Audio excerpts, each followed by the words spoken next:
अफगानिस्तान में नई सरकार का चेहरा अब कुछ साफ होने लगा है। खबर है कि मुल्ला बरादर के हाथ में ही नई सरकार की कमान होगी। मतलब मुल्ला बरादर अफगानिस्तान के नए राष्ट्रपति का पद संभाल सकते हैं।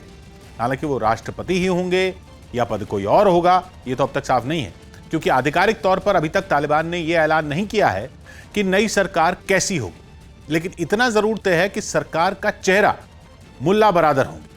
अफगानिस्तान की नई सरकार पर न्यूज़ 18 को जो एक्सक्लूसिव जानकारियां मिली हैं वो बेहद अहम है। पता चला है कि काउंसिल बनाई जाएगी जो सरकार का काम संभालेगी। काउंसिल भी कुछ धार्मिक समिति जैसी होगी, जैसे खाप पंचायतें होती हैं, कुछ उसी तरह की। लेकिन यह समिति ही इस बात का ध्यान रखेगी कि सब कुछ देश में इस्लामी कानून के हिसाब से हो।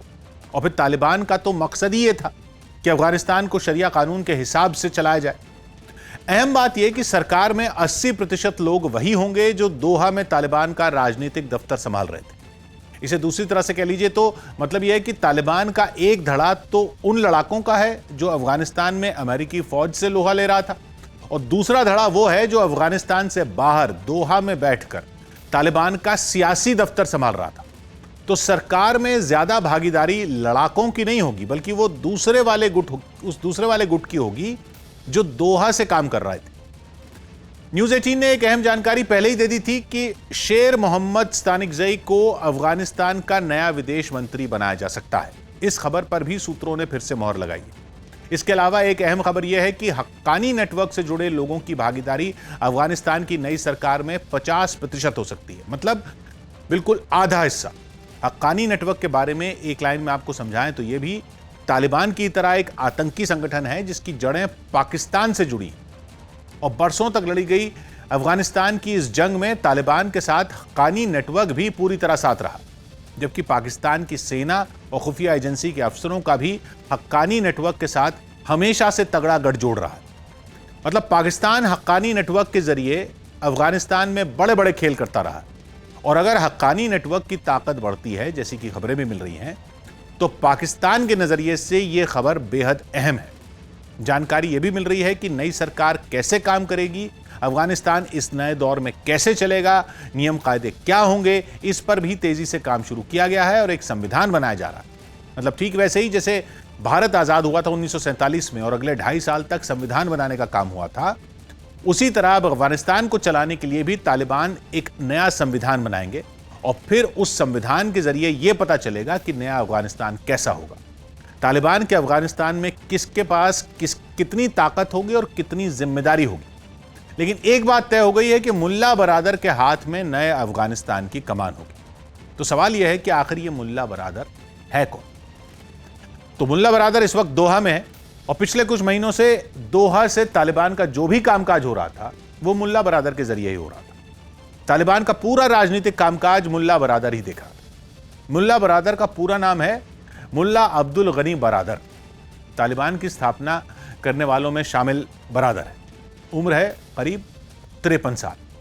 तालिबान ने पिछली बार जब अफगानिस्तान में राज किया था उस वक्त भी बरादर ने सरकार बनाने में बड़ी भूमिका निभाई थी, और इसीलिए सरकार बनने के बाद भी मुल्ला बरादर उन लोगों में रहा जिनकी वहां सबसे ज्यादा चलती थी।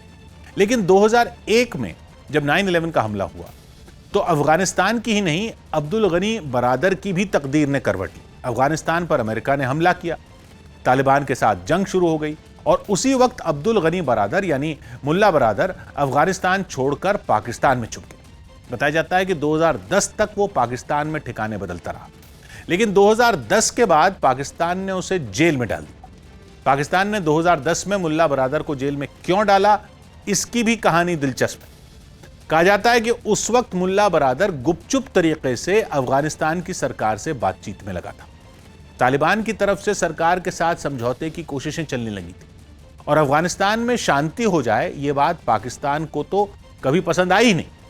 कहा जाता है कि अफगानिस्तान की सरकार से चुपचाप बातचीत करने की सजा पाकिस्तान ने मुल्ला बरादर को दी और उसे जेल में डाल दी। लेकिन वक्त बदला और 2018 आते आते अमेरिका से तालिबान की बातचीत कुछ अलग रास्ते पर चल निकली। उसी वक्त अमेरिका के दखल के बाद पाकिस्तान ने मुल्ला बरादर को जेल से रिहा कर दिया। लेकिन तालिबान ने बरादर को अफगानिस्तान नहीं भेजा, बल्कि उसे दोहा भेजा गया तालिबान का राजनीतिक दफ्तर संभालने के लिए। इसके बाद अमेरिका से बातचीत करना, अमेरिकी फौजों की वापसी सुनिश्चित करना और दुनिया के अलग अलग नेताओं से बातचीत करना, यह सब काम दोहा में बैठकर मुल्ला बरादर ही संभाल रहा था।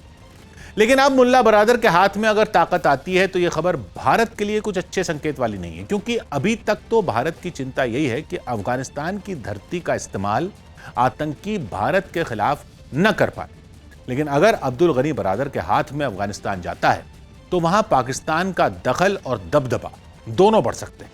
ऊपर से वहां की सरकार में हक्कानी नेटवर्क को भी बड़ा किरदार मिलने की खबर है। यह भी वैसा ही है जैसा होने की उम्मीद पाकिस्तान पहले से कर रहा होगा, या जिसके लिए पाकिस्तान की खुफिया एजेंसी ने शायद पूरी बिसात बिछाई हो। तालिबान के रुख में एक और बदलाव भी देखने को मिला। तालिबान के एक प्रवक्ता से सवाल पूछा गया कि कश्मीर पर उनका रुख क्या रहेगा। पहले उन्होंने यह कहा था कि कश्मीर के मामले में तालिबान का दखल नहीं होगा, लेकिन अब हालात अलग है। अब इसी सवाल पर जवाब यह दिया गया कि मुस्लिमों पर जुल्म अगर कश्मीर में होगा तो हम तो उस पर भी बोलेंगे, और अगर दुनिया के किसी और मुल्क में हुआ तो हम उस पर भी बात करें। मतलब तालिबान ने यह तो नहीं कहा कि वो पाकिस्तान की तरफ से कश्मीर की पैरवी करेंगे या कोई जंग लड़ेंगे, लेकिन वो शुरुआत में अलग रहने वाला जो बयान दिया था, अब वो स्टैंड भी नहीं।